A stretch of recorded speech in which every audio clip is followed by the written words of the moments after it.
समय की बात है जब वीरपुर नामक गांव में सूरज नाम का व्यक्ति रहता था और वह अपने बड़े भाई रमेश के साथ रहता है। लेकिन रमेश सूरज को पसंद नहीं करता, इसलिए क्योंकि सूरज कोई भी कार्य नहीं करता था, जिस कारण सूरज का सारा खर्चा रमेश को ही उठाना पड़ता है।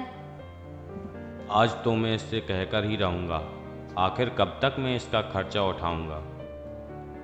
और रमेश ऐसा कहकर सूरज के पास जाता है और सूरज से बड़े ही गुस्से में बात कहता है। सूरज, अब मैं तुम्हारा खर्चा नहीं उठा सकता हूँ। आखिर कब तक मैं तुम्हारा खर्चा उठाऊँगा। अब मुझसे बर्दाश्त नहीं होता। या तो तुम कोई कार्य करके अपना खर्चा स्वयं उठाओ, अन्यथा मेरे घर से निकल जाओ। ऐसा सुनकर सूरज अपने भाई से कहता है, भैया आप परेशान ना हो, मैं आज ही जाकर गांव में कोई कार्य तलाश करता हूँ जिससे मैं अपना खर्चा स्वयं उठा सकूँ।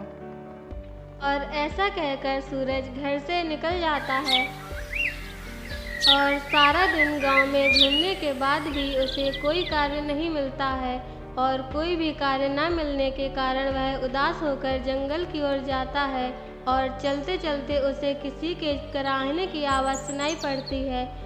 क्या कोई यहाँ पर है जो मेरी मदद कर सके? कृपया मेरी मदद करो।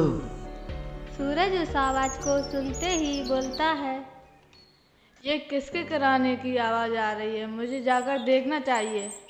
ऐसा कहकर सूरज आवाज़ के पीछे पीछे जाता है और वहाँ जाकर उसे एक बुजुर्ग व्यक्ति दिखाई पड़ता है। फिर बुजुर्ग व्यक्ति के पास जाकर सूरज कहता है, क्या हुआ आपको? आप यहाँ जंगल में क्या कर रहे हैं और आप कौन हैं? बेटा, मैं यहाँ पर अपने घोड़े के साथ आया था, परंतु मेरे पैर में चोट लग जाने के कारण मैं चल नहीं पा रहा हूँ। यदि तुम मेरी मदद कर दो और मुझे मेरी झोपड़ी तक छोड़ दो तो तुम्हारी बहुत कृपा होगी बेटा। ऐसा सुनकर सूरज बुजुर्ग व्यक्ति से कहता है, हाँ जरूर, परंतु आपका घर है कहाँ? यही थोड़ी दूर पर ही मेरी झोपड़ी है बेटा। और सूरज उस बुजुर्ग व्यक्ति को उनकी झोपड़ी पर पहुंचा देता है और पहुंचने के बाद बुजुर्ग व्यक्ति कहता है, बेटा, तुमने मेरी इतनी मदद की है, इसलिए मैं तुमको एक उपहार देना चाहता हूँ।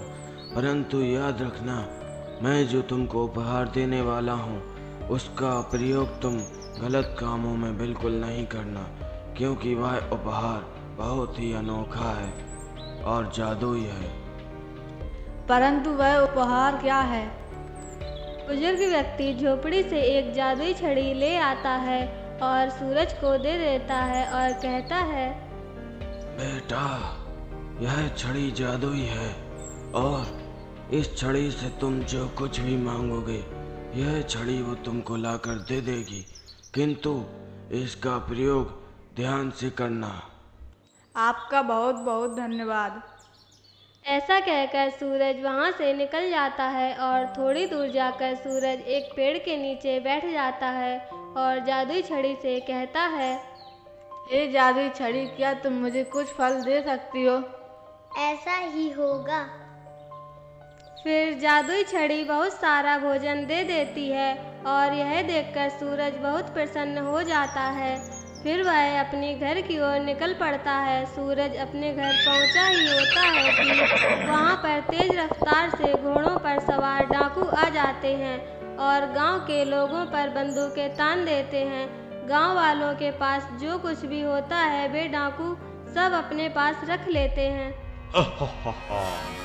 गांव वालों, तुम्हारे पास जो कुछ भी है सब हमारे हवाले कर दो, नहीं तो तुम सभी के लिए ये अच्छा नहीं होगा, समझे? सूरज ये सब देख रहा होता है कि तभी एक डाकू सूरज के भाई पर बंदूक लगा देता है और बोलता है, तुम्हारे पास जो कुछ भी है चुपचाप हमें दे दो, वरना तुम्हारे लिए ये अच्छा नहीं होगा। तब सूरज बोलता है, काश कोई हमारी मदद करने आ जाता तो बहुत अच्छा होता। तभी सूरज को उस छड़ी की याद आती है और वह उस छड़ी से बोलता है, ये सभी डाकू एक रस्सी से बंध जाएं और गांव वालों का पैसा वापस उनके पास पहुंच जाए। ऐसा कहते ही सारे डाकू अचानक से एक रस्सी में बंध जाते हैं और जो पैसा था वह अपने ही आप गांव वालों के पास पहुंच जाता है। तब सूरज की छड़ी के बारे में गांव वालों को मालूम चलता है तो वे सूरज का शुक्रिया करते हैं और सूरज का भाई रमेश भी सूरज से माफ़ी मांगता है। मुझे माफ़ कर दो सूरज। अरे नहीं भैया, आपको माफ़ी मांगने की कोई ज़रूरत नहीं है। और वैसे भी अगर आप मुझे बाहर नहीं निकालते तो ना मैं जंगल की ओर जाता और ना ही मुझे ये छड़ी मिलती और ना ही मैं गांव वालों को डाकुओं से बचा पाता। ऐसा कहकर सूरज अपने भाई के साथ घर चला जाता है और वे दोनों खुशी खुशी रहने